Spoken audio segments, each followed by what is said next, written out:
أمام المنتخب المغربي بنتيجة ثقيلة جدا جدا لم يتلقاها المنتخب الأولمبي من سنوات كتير، لكنه في الأولمبياد كان تلقى من يعني في القرن الماضي كانت نتيجة تقيلة برضو، وكانت برضو على نتيجة أو تحديد المركز الثالث والرابع. بس الكلام دوت كان سنة 28، وكان الفوز وقتها أمام أو الخسارة كانت أمام المنتخب الإيطالي كانت بنتيجة 11-3.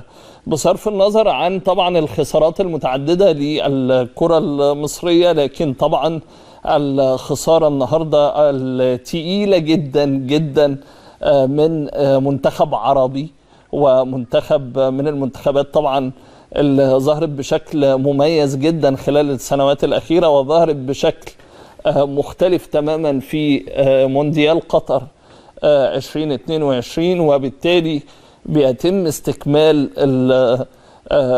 يعني تألق المنتخبات المغربية، لكن نتيجة غير متوقعة تماما بالخسارة بالسداسية من المنتخب المغربي. عموما في أسباب كتير حول طبعا الخسارة المدوية.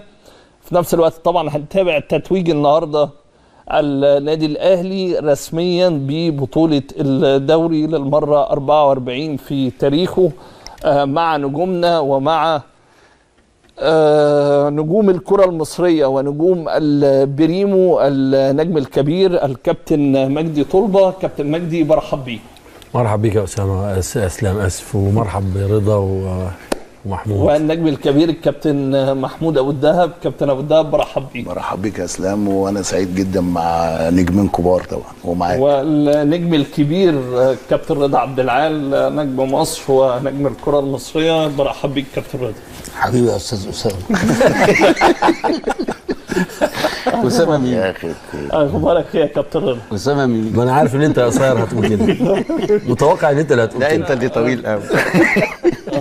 مش تبقى ايه؟ مركز يعني. قاعدين مع بعض قبل الحلقه وعمال تقول له يا اسلام ويا استاذ اسلام ويا اسلام ومش عارف ايه، وتيجي دلوقتي تغلط في اسمه. لا عادي ما فيهاش مشكله. هو مش عارف كابتن مجدي يمكن من الزعل قوي على المنتخب الاولمبي، ولا من الفرحه الكبيره بتتويج الدوري؟ لا والله الواحد زعلان جدا للنادي الاهلي. زعلان. ايهما بالنسبه لك يعني الموضوع؟ لا مصر 6 ده رقم ضخم يعني، ما حصلش من سنين طويله جدا. وهي احنا عندنا مشكله كبيره قوي حصلت لنا اسلام قبل بعد الخساره في السيمي فاينل.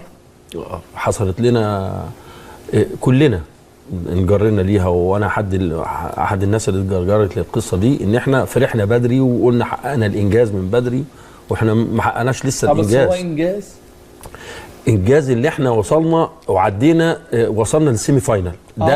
دي خطوه. لا دي خطوه يعني، هي كانت خطوه انجاز يا كابتن مجدي. ما هو بص بقى يا اسلام، هو ده الفرق. لان لو احنا خدناها على انها واعتبرناها على انها خطوه للانجاز، كان النهارده اضعف الايمان ما كانتش النتيجه تبقى كده توصل لنا كده. وجهه نظري الشخصيه، احنا فرحنا بدري جدا ووصلنا لهم ان احنا حققنا اللي احنا عاوزين نحققه من البطوله، واحنا لسه في ايدينا لسه ميداليه. يعني احنا لما قبل الماتش احنا والمغرب، احنا الاثنين كل واحد بيشد من ناحيه عشان ياخد الميداليه. ده موجود لسه كان في الارض، انما احنا وصلنا للناس هناك ان احنا خدنا الميداليه خلاص، او احنا وصلنا خدنا الميداليه ما خدناهاش، احنا عملنا اللي علينا وتمام 24 قرار. فده ادى نوع من انواع التشبع للناس اللي موجوده. يؤدي للخساره بسداسيه؟ هو ما يؤديش لسداسيه، انما مجريات الجيم كمان هي اللي خلتك تخسر بالشكل الكبير ده. يعني اللي انا بقوله ده في الاول يخليك تخسر. طيب هو ده كان السبب، وهو تصدير ان ما حدث بعد التاهل لنصف نهائي الاولمبياد انه انجاز. يعني انت حضرتك عايز تقول ده احد اهم الاسباب، ان الاعلام وحضراتكم اللي هم المحللين شبعنا سبب في الخساره بتاعت النهارده. شبعنا وشبعنا الناس اللي هناك ووصلناهم كده. مش اسباب تانية لا قبل البطوله؟ مش لا هي سبب كبير او اهم الاسباب الثانيه جوه الماتش. الاسباب الثانيه جوه الماتش. لكن المنتخب الاولمبي لم يعاني من مشاكل من وجهه نظر حضرتك؟ لا اكيد في مشاكل قبل البطوله. لا ما هو ده يعني لو كان في لعيبه موجوده تم اضافتها لا ما ده ولا كل ده حطه ولا كل ده نعمل له اعتبار، لان احنا احنا وصلنا للسيمي فاينل يا اسلام. وصلنا للسيمي فاينل، وما نقولش ان احنا كنا ناقصين لعيبه. لا ما احنا ما قلناش. لا خالص. انا يعني انا ما قلتش. الغيابات والايجاد والكلام ده كله، لو انا عندي ناس بتعوض دوت في القايمه، ما اصل هي القايمه اصلا كلها 18 واحد. انت ما خدتش في ناس انت ما خدتهمش اوريدي، كان ممكن يبقوا موجودين ويساعدوا ويشتغلوا، اللي هم من تحت السن اصلا، اللي هم موجودين في التيم عنده اصلا وهو كان بيشتغل بيهم من الاول. دول موجودين من الاصل معاه وما خدهمش، ماشي. ده هو اختار اللي اختاره ووصل بيهم لغايه السيمي فاينل. ده شيء ما احنا قلنا ان ده بحد ذاته موضوع كبير جدا ومشوار كبير جدا، خطوه كبيره جدا. الانجاز ان انا اخد الميداليه. الانجاز ان انا اخد الميداليه. لا ده الاعجاز ان انت تاخد الميداليه. لا مش اعجاز، لان اعجاز لانك انت في ظل الظروف اللي مر بيها المنتخب الاولمبي. هل انت كنت تتوقع انك توصل لدور الثمانيه؟ لا. كنت تتوقع ان انت توصل لنصف نهائي الاولمبياد؟ لا اذا كل اللي بتقوله معاك فيه نصف النهائي، انما بجهد ميكالي بس، ده انجاز. لا مش ميكالي لوحده يا اسلام، لان اللعيبه ليها دور. لا اللعيبه ليها دور. ايوه ماشي، اللعيبه ليها دور كبير. هل في اختلاف على ان الجيل اللي كان موجود دلوقتي هو مش افضل جيل يعني ما احنا مش مختلفين في ده، او خاض الاولمبياد؟ احنا مش مختلفين في ده، انما في عرف الكوره، في عرف المنافسات، طول ما انا لسه قدامي خطوات عشان اوصل لخط النهايه، ما ينفعش اقول ان انا وصلت. يعني انا ما ينفعش اقول للراجل اللي بيجري 100 متر مبروك وانت في 70 متر خلاص. مين المسؤول عن سداسيه المغرب؟ رتبهم لي. ارتبهم لك؟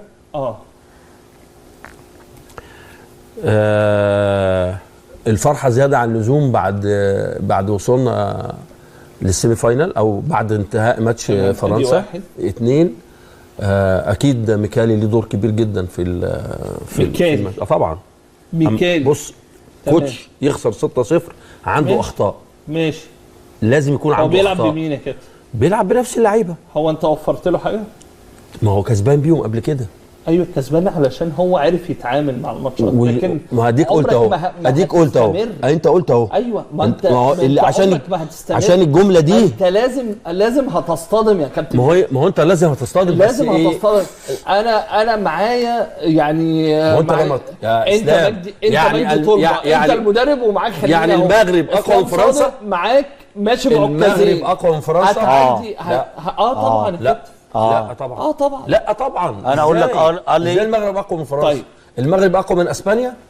اسبانيا يعني فريق قوي جدا. أيوة. فريق قوي جدا، بس المنتخب الاولمبي المغربي هو اكتر منتخب في البطوله بيلعب كره جماعيه وعنده عناصر مميزه جدا. جميل جدا. وطول البطوله مع الفرق خسر قدام اسبانيا ازاي؟ الغرور والثقه في النفس، وان هم كسبانين وقال لك خلاص الماتش. لان اسبانيا اقوى. بص، لا فرنسا واسبانيا اقوى فرقتين في الدوري. لازم نكون يعني طب ما الارجنتين كانت اقوى. لازم نعرف ان الارجنتين كانت اقوى من الاثنين. لازم نعرف ان في فروق ما بين لعيبه بتلعب في انديه البريمير ليج والدورات الاوروبيه الكبيره، وانديه ولعيبه انت عارف 3/4 لعيبتك النهارده في مصر. الفرحه زياده عن اللزوم وميكالي. السبب الثالث ان انا اشوف ان يوم الفرقه النهارده في يوم نحسها عشان تخسر 6 بس. ما الحاجه انت عايز توصل لا انا مش عايز اوصل لحاجه. الفرق اقول لك انا الكلام الدغري، الفرق بين التخطيط والتخبيط. الفرق النهارده في السته بين المغرب ومصر بين التخطيط والتخبيط. بمعنى ايه وترجمها زي ما انت عاوز بقى. بمعنى ايه التخبيط؟ انت مش عامل اي حاجه. انت مش عامل اي حاجه. ان انت عايز تقول لي طبعا، وانت عايز تقول لي ان انت مخطط ان انت توصل للسيمي فاينل وتعدي. طبعا ماشي اوكي، يعني مش الفرق مخطط ماشي لحاجه اوكي، يعني الفرق انما المغرب، فرقه المغرب دي متحضره من كام سنه. المغرب بيحضر من كام سنه والتخبط. انا بقول التخبيط بقى. لا اصل التخبيط ده لها معنى تاني. طيب التخبط ده في الاستراتيجي، التخطط والتخبط. ايوه بالظبط، التخطيط والتخبط. كابتن ابو الدهب، اولا ما وصلنا اليه في نصف نهائي الاولمبياد هو انجاز ولا لا؟ زي ما الكابتن مجدي لا يعتبره انجاز، والخساره النهارده مين اللي بيتحمل مسؤوليتها؟ يعني خليني اقول لك هو انجاز بفضيحه يا اسلام. انجاز بفضيحه. طبعا. تمام. يعني انت عملت انجاز ووصلت زي ما الكابتن مجدي بيقول للسينما فاينل. انجاز تابعه فضيحه. فضيحه طبعا. يعني وضيعت كل اللي انت عملته في الاولمبياد. ليه ضيعت؟ طبعا لان انت بنت على حقيقتك مع المنافس اللي بينافسك في افريقيا هو المغرب. فريق قوي، فريق منظم، فريق عنده حلول، لكن انت ما عملتش اي حاجه النهارده كفنيا. لكن خليني اقول لك السبب الرئيسي في فشل الكره المصريه على مدار سنين وفترات هو اتحاد الكوره اللي ما بيعملش اي حاجه ولا بيوفر اي حاجه، وسايبينها للفهلوه وسايبينها بالحب ان احنا رايحين نلعب بطوله. احنا يعني انا في ناس كتير جدا ما تعرفش الا من يومين الا قبل البطوله ان انت مسافر باريس، ان انت رايح تلعب اولمبياد، انت رايح تمثل تمثيل مشرف، لكن انت كسبت بمجهود بعض اللاعبين اللي هي عندها زي مين؟ يعني انا شايف ان انت كان في ابراهيم عادل كان موفق بشكل كبير جدا. تمام. عندك حمزه علاء كان عامل بطوله كويسه، لكن انت جيت قدام المغرب وانكشفت. اتكشفت بمشكله. يعني انت شايف ان احنا وصلنا للنص النهائي بابراهيم عادل وحمزه علاء؟ مفيش او مين تاني؟ بس لا يعني لا عندك مشاكل. لا سواء لا كان يعني هما الاثنين دول اللي لا باخد من ومكالي. لا ومكالي وكان موظف. رب تقول ما انا بقول لك يا اسلام السبب كان مجدي عبد. ما انا بقول لك لا ما انا بقول لك اللعيبه يعني باخد من كلام حضرتك سبب وصلنا لنصف النهائي من اللعيبه من وجهه نظر ابو الدهب هو حمزه علاء وابراهيم عادل. لا واللعيبه كلها، لكن دول اللي كان متالقه، لكن اللعيبه والمدير الفني اللي هو ميكالي. ماشي، يعني ميكالي كان ليه دور. الراجل كان ليه دور طبعا، لانه كانوا بيوظف اللعيبه بشكل كويس جدا. عملوا ماتشات ضد اسبانيا ولو كانوا بيلعبوا بالصف الثاني، لان الناس دي عندها بلاد. لكن انا بلوم على اتحاد الكوره، وانا بقول لك من هنا يا اسلام اتحاد الكوره لو قعد اكتر من كده الكوره المصريه هتتدمر. ماشي هو كده ما انا ماشي. لا ما هم كده ماشي، لو قعدوا هيبوظوها اكتر. لا فانا بتكلم على نقطه انت النهارده عشان انتهاء مدتهم كلهم ما ايوه لكن عشان النهارده عشان تلعب بطوله اسلام لازم تكون محضر لها. انت رايح تلعب اولمبياد، خلي بالك الهزيمه دي هتتكتب في تاريخ على مدى التاريخ ان انت اتغلبت من المغرب 6-0. نفس ما قلته للكابتن مجدي طلبه بقول لحضرتك رتب لي سبب الخساره بسداسيه من منتخب عربي، منتخب بينافسك على مدار التاريخ في الزعامه الافريقيه بسداسيه من وجهه نظرك. رقم 1 اتحاد الكوره. اتحاد الكوره اوكي. رقم 2 المسؤولين عن لجنه المسابقات اللي انت ما عندكش دوري منتظم، وبعض الانديه اللي ما بتشاركش اللعيبه اللي هي بتلعب في المنتخب الاولمبي، وانت الراجل رايح باللعيبه وما فيش ولا واحد فيهم اساسا لمحمد يعني شحاته وابراهيم عادل. اتحاد الكوره، لجنه المسابقات او طريقه اداره الدوري والانديه دول سبب فضيحه المغرب طبعا. تمام. كابتن رضا، النهارده يعني الاول هل تأهلنا للنصف نهائي الاولمبياد هو انجاز ولا عادي؟ انجاز طبعا. انجاز طبعا. ليه؟ انت قبل كده كام دوره انت رحتها وشاركت فيها؟ من ساعه لما انا كنت معاك هنا وقلنا مره كان فريق كابتن محمود الخطيب والكابتن طاهر، فاكر؟ ايوه. عملوا ايه؟ وصلوا الدور الاربعه؟ لا. يعني وصلوا لان يلعبوا على البرونزيه؟ ما وصلوش. بعد كده جه ابو تريكه ومحمد صلاح وصلوا ان يلعبوا على 8 برضه دور ال8. واخد بالك؟ لا انت النهارده بتلعب على انك تاخد لا ان هم وصلوا ماشي كله اخرك كان دور ال8 ماشي.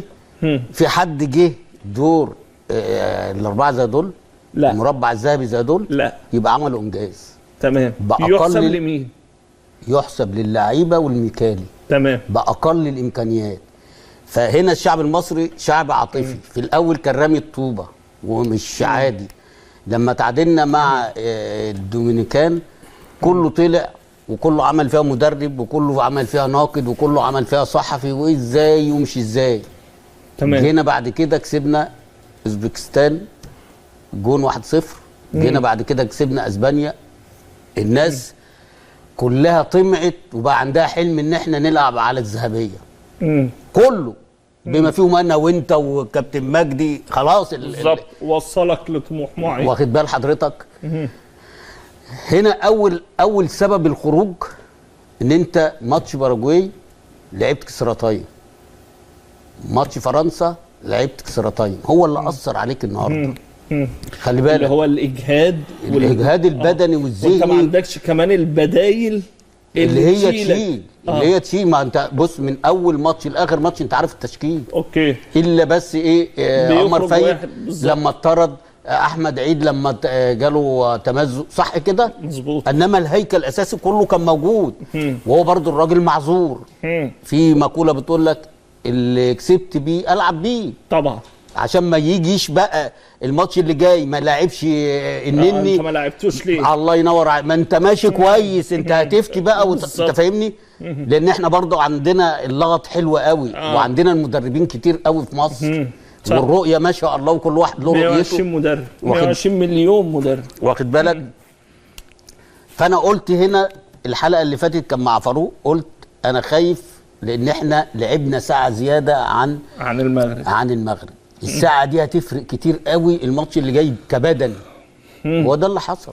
برغم ان انت بدات اول ربع ساعه لغايه ما زيزو خرج انت اللي راكب. ماشي. انا مش هروح لتفاصيل الماتش. لا مش بقى انا بقول لك لا مش بس انت بتتكلم على شكل عام، على الشكل اللي حصل بقى. ان انت كنت بتروح عن طريق زيزو. اوكي صح. وعامل هو الدنيا اتغيرت بعد خروج زيزو. ده عشان بس برضه عشان الناس اللي كانت بتحاربه والناس اللي بتقول لك معرفش. لا هو لما خرج حسيت ان انت خلاص مالكش انت اول 10 دقايق كنت بتروح للمرمى. كنا نهدف. وفي كوره جت في العرض على فكره. في الاول خالص بالظبط كده. فهي المشكله بقى زيزو لما خرج تحس ان احنا خلاص ما بقناش فكيت. لا هو التعب بقى بدا يبان على اللعيبه او حصل احباط. ممكن حصل احباط. اللي هو المعلم اللي موجود في الفرقه فخرج اللي بيوصلني بالظبط. اللي بيوصلني خلاص. انما مع كل الاحترام وانا قلت هنا برضو مع فاروق، اسامه فيصل ده لعيب كويس بس بره ال 18 تحت. انا عايز واحد يهدف. ابراهيم عادل النهارده والماتش اللي فات بيلعب لنفسه اكتر. هو خلاص بقى هو جاب جونين في الماتش اللي هو كان بتاع اسبانيا، وجاب جون في ماتش ايه تاني اللي هو تعادلنا باراجواي. واخد بالك؟ فهو حس بنفسه بقى والعروض والدنيا والدين، فبيلعب لنفسه ما بيلعبش الفرقه. النهارده ولا باص في اول نص ساعه ولا باص صح. ولما بياخد الكوره بدل ما بيروح على الجون بيرجع بيها تاني يا كابتن مجدي لو انت خدت بالك. طيب انا التفاصيل الفنيه دي هتكلم فيها ماشي بس انا بكلمك في الخساره بسداسيه. مسؤوليه مين؟ او رتبهم لي يعني مثلا قبل مسؤوليه مين؟ انا دلوقتي الناس هنا في مصر خلاص عايزه المنتخب يلعب على الذهبيه صح؟ طب انت اصلا زي بالظبط اللي هو بتدخله ثانويه عامه راجل فاشل او طالب فاشل، او ما اديتلوش دروس ولا اديته دروس جبت له كتب ولا جبت له كتب ولا وديته سناتر ولا جبت له ما اعرفش ايه وعايزه ياخد 100% جبت 95% ولا 90% او يدخل طب او يدخل. ما انا بقول لك 95 او 99% ازاي؟ ما هو ربنا عرفوه بالعقل. لا في استعداد كويس ولا في معسكرات كويسه. حتى الاجنده اللي هي مفروض بيتكل عليها الراجل ويتسند عليها انت ما عملتهالوش. واخد بالك؟ وعايز تروح تجيب ده ربنا بقى عرفوه بالعقل هنا وربنا كبير وربنا عادل طبعا. فانت عايز تروح تجيب لازم كان يحصل المصيبه دي عشان تغير. عشان يحصل تغيير بجد ويحصل محاسبه بجد. لازم يتحاسبوا المسؤولين دول. ازاي دلوقتي انت عندك الدوري شغال النهارده الاهلي بياخد الدوري ولسه فاضل له كام ماتش؟ 3 صح؟ 3. طيب انت عندك الدوري خلص في كل العالم عندك اليورو شهر. خلص ايه الدوري الانجليزي الاسبوع الجاي؟ لا كل الدوريات يعني خلصت. بعد كده عندك اليورو شهر اتلعب وخلص. عندك الكوبا امريكا شهر اتلعبت وخلص. الاولمبياد بكره النهائي. وانت لسه عندك 3 ماتشات لسه في الدوري. يبقى الراجل اللي هو كان بينظم الكلام ده هو اللي يتحاسب. حلو قوي. يبقى انت هنا حضرتك بتتفق مع الكابتن محمود ابو الدهب، وبرده الكابتن مجدي اشار ليها. الكابتن مجدي قال لك التخبط والتخطيط، الفرق ما بين الكره المصريه والكره المغربيه. وضحها اكتر الكابتن ابو الدهب لما قال لك اتحاد الكره، واشار لنقطه بقى مهمه جدا اللي هي المسابقات. فانا هنا بقى بقول انا بقول طريقه اداره المسابقه هي السبب في اللي احنا وصلنا له. دي رقم 1. طب هرد لك انا على طول. طب ما قلتوش ليه ان المسابقات لما كنا وصلنا لنص نهائي الاولمبياد ان هي السبب اللي وصلتنا؟ مين اللي يسبب؟ يعني انا بقول لك اهو الناحيه الثانيه. انا اهو خلينا نقول لك بمنتهى الوضوح. انا عامر حسين قاعد قدامك، انتوا جايين تقولوا ليه ان انا سبب الفشل؟ ولما حصل انجاز بالتاهل لنص نهائي الاولمبياد وانت خدت ماشي.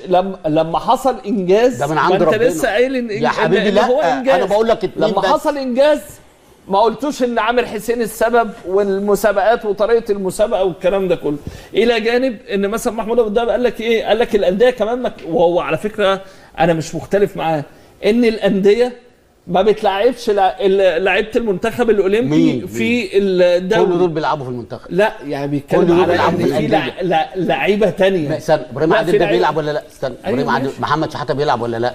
احمد بيلعب. ايه؟ محمد طارق بيلعب في المصري. لا ما بيلعبش. لا ما بيلعبش يا كابتن ما بيلعبش. وعلي ماهر مش مقتنع بيه. انا واحمد عيد ما بيلعبش يا حبيبي ماشي. انا بقول لك معلومه، علي ماهر مش مقتنع بمحمد طارق. يا عم اسمعني، ما كانش بيلعب. بعد ايه؟ الفتره اللي فاتت. لا بعد ايه؟ بعد ما عمل كوارث. ايوه الراجل عمل ايه؟ ما تخلينيش ايوه ماشي. واخد بالك؟ محمد طارق ما لعبش الا ساعه لما الراجل اتصاب. فاهمني؟ ودي غلطه لا تغتفر للراجل، لان كان عندك انت بس. برضو انا هعذر الراجل لحاجه، انتوا يا جدعان ما تعرفوش الراجل ده لما جه اتحط له 8 من الاهلي 6 من الزمالك، هم دول احسن لعيبه في مصر. خد بقى ابراهيم عادل، خد ما اعرفش مين، خد مين، واخد بالك؟ فالراجل واحده كده. فالراجل حس انه هل في خلاف على ان لعيبه الاهلي والزمالك في السن ده هم الافضل لان هم اللي بيشاركوا اكتر، وهم في نفس الوقت عندهم نظام جوه انديتهم افضل، وفي نفس الوقت احيانا في بعض اللعيبه منهم بيشاركوا في افريقيا؟ هو فين مين اللي من الزمالك؟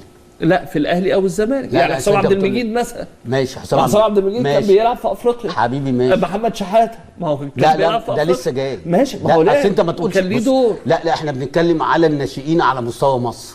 ايوه ماشي. اللي هو ماسكها دلوقتي الكابتن علاء نبيل. ماشي. اللي هو مفروض دلوقتي لما يجي واحد زي ميكالي ده او اي مدرب يجي، هو برؤيته هو، وان هو لامم كل الفرق يا كابتن مجدي، يقول له مثلا في ام بي في 3، في بتروجيت في 4. صح. سيبك بقى من الاهلي والزمالك، ما في الاهلي والزمالك في لعيبه ما بتبصيش، ما بتعرفش تباصي، واخد بالك؟ بس هي الموضوع كله مقتصر على 7 ولا 8 من الاهلي، 6 من الزمالك، وبعد كده بقى اعمل توازنات. في حته برضه هتقول لي 3 اسباب. ده هيرجعنا هنا اسلام ان في لجنه في اتحاد الكوره مش موجوده اساسا. لازم تتكون. لا ما جابوا الكابتن علاء خلاص. لا علاء مدير فني للاتحاد. ماشي. ما هو بيشوف الدوري كله. لا ده ياسر الكابتن علاء نبيل مدير الفني للاتحاد يا رضا. ده مسؤول عن المدربين. مدير الفني بتاع الاتحاد ده قبل المدربين. ما هو ده هو كان مدير اسمعني اللي انا عايز اقوله بس دي عشان انا وانت هنتفق فيها. ان اللجنه اللي ناقصه في اتحاد الكوره هي السكاوت تيم اللي هي موجوده في النادي الاهلي، موجوده في كل انديه الدنيا واتحادات الدنيا. مش موجوده في كل الانديه. انا بتكلم على الدنيا. الدنيا بره. الدنيا اللي هو رئيسها في النادي الاهلي الكابتن هاني رمزي. السكاوت تيم اللي هيبقى موجود في اتحاد الكوره ده هو ده اللي لانه هيبقى منتشر عن في كل هيجي مجمد. هيجيبوه انا بتكلم دلوقتي على اللي المفروض يحصل. على حاجه ده بمناسبه انا افتكرتها ايام الكابتن هاني رمزي لما جه فتره في اتحاد الكوره. هاني رمزي حب يطبق تجربه كانت معموله في المانيا. مردود. اصطدم بالمجاملات بتاعت اتحاد الكوره. ايوه ما هو ده اللي بص احنا بنتكلم في ايه دلوقتي. انا قلت لك لخصت لك الكلام ده كله في ايه يا اسلام؟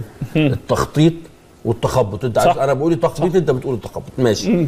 هو ده الفرق. ايوه هو ده الفرق. الفرق انا راجل اشتغلت في اتحاد الكوره وعارف اللي انا بقوله.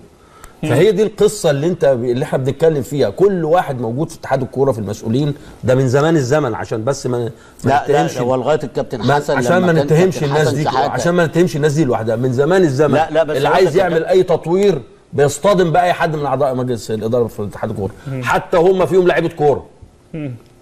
يعني طول عمرها حتى هم فيهم لعيبه كوره، اول ناس تصطدم بيهم هم لعيبه الكوره. ايوه الكابتن جوهري حصل معانا. ما انا بقول لك هم اول ناس تصطدم بيهم هم لعيبه الكوره. والكابتن حسن شحاته. لا الكابتن حسن ما اصطدمش، لان الكابتن حسن لا هقول لك ازاي. الكابتن حسن كان متوفر له وقتها، كان موجود اللي هو حرب. لا الكابتن حسن حصل له اصطدام كبير جدا، انما رئيس الاتحاد كان معاه، كان قوي. لا بص يا كابتن، كان قوي. الواقعه الشهيره انا كنت عايش في القصه دي. الواقعه الشهيره وقعت حسني عبد ربه واحمد فتحي لما الاسماعيلي، وانا بقول لك بالاسماء، كان عنده نهائي افريقيا، خدوهم من معسكر المنتخب بدون ما يعرف حسن شحاته قبل ما يسافروا افريقيا. وحسن شحاته وقتها هدد بالاستقاله لولا تدخل المسؤولين وقتها. كان زي ما حضرتك بتقول كده المسؤولين في اتحاد الكوره، فكانوا سبورت جدا للمنتخب وكانوا اقوى من الانديه، وبالتالي حصل تواصل وقتها على اعلى مستوى. وجابوا حسني وفتحي كانوا مخبينهم في مزرعه احد رجال الاعمال الكبار الاسماعيليه. بجد والله انا بقول لك كلام ما اعرفش بقى فيها مانجا ولا ما فيهاش. ما هو قال ليه هم كان ليه ناس ليها مصلحه. بقول لك واقعه دي ايوه هو كان في ناس بيجيب بعض.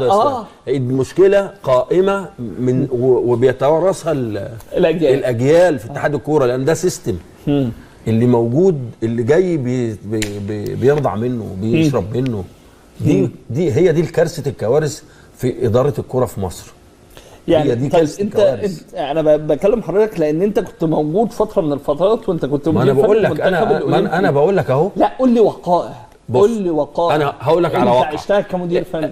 كان في دوره وديه معموله في جنوب افريقيا وانا كنت ماسك الفرقه وهنرجع منها على انت كان 2000 وكام؟ 2007 اوكي. وهنرجع منها على دوره الالعاب الافريقيه في الجزائر. كان فنجاده خسر وانا اللي مسكت الفرقه. فانا لما رحنا الدوره دي عباره عن حوالي 8 فرق. هم بعد ما بنخلص فجينا قبل الماتشين، انا في لعيبه الاهلي والزمالك برضو نفس القصه، كان الموسم طول ولعيبه الاهلي بس ما طولش لغايه شهر 8.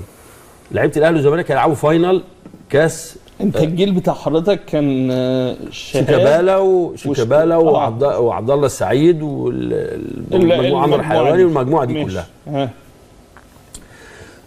بس انت ما كنتش بتاخد شيكابالا. ماشي ما عليك. لا خدت شيكابالا ازاي؟ مش مهم بقى يا عم خدت والله.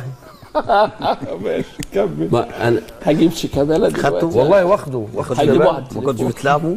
لا ولعب بس هو المفروض ما تخلوناش نفتح في الكلام ماشي. لا هنرجع لشيكابالا بس. خلينا بس في القصه دي. تعالى ما هو الكلام بيجيب بعضه. تعالى لا مش تعالى. ما هي انا وقفته 6 شهور. ليه بقى؟ ان شاء الله. ماشي ثواني بس. ما الكلام بيجيب بعض. ما الكلام بيجيب بعض يا كابتن مجدي. ولا هي يا كابتن حسام؟ صح. وقفت سيبك بقى من ده كله. وقفت كمان 6 شهور. ما خلينا في اللي احنا فيه. لا ما هو ده في اللي احنا فيه برضه. لا انا ليه؟ لانه حصل سلوك داخل المعسكر. لا ما فيهاش هزار دي. لا ماشي. ما توقفش ليه؟ ثواني يا كابتن رضا. خليك معايا يا كابتن. لا كده كلام مش مظبوط. ده ما ينفعش الكلام ده. لا طبعا يضرب مني. ما انت بتقول لي كمل يا كابتن مجدي. خليك معايا. القصه كلها انه حصل سوء سلوك واحنا موجودين في التيم بغض النظر يعني. ماشي اوكي. فخدت حد تاني. فخدت قرار انه ما حدش فرض عليك ساعتها. لا عشان برضه ابقى فير. اتفرض عليا ان انا اخده هو واحمد غانم سلطان وانا ما كنتش واخدهم الاثنين. ليه؟ أوكي. لان التجمع بتاعنا وقت التجمع بتاع التيم واحد جه متاخر 6 ساعات والتاني جه تاني يوم. اوكي. خدت قرار ان الاثنين مش مسافرين معانا. طبيعي جدا. تمام. فحصل ضغط شديد جدا من اتحاد الكوره ولا من الزمالك؟ كابتن سمير الله يرحمه. كابتن سمير الله يرحمه. تمام. قال لي يا مجدي الناس ماشيين كويس وما